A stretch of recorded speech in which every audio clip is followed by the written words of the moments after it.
Good morning mga gar! Kamusta ang lahat? Ito tayo, nagbo-vlog ng konti. Dito tayo sa likod ng aming bahay. Dito sa park, kung tawagin nila Old Park. Yan, ang sarap tignan lang ang kapaligiran. Nakaganto na talagang purong puno ng green ang makikita mo.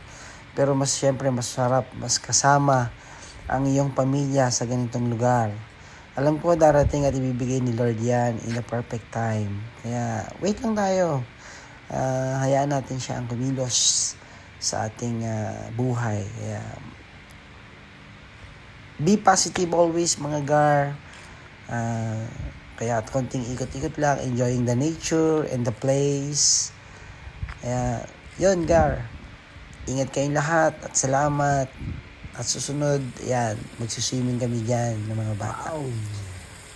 Bye-bye! Ingat kayo! Mainit na talaga dito sa amin. Yan, lahat sa labas.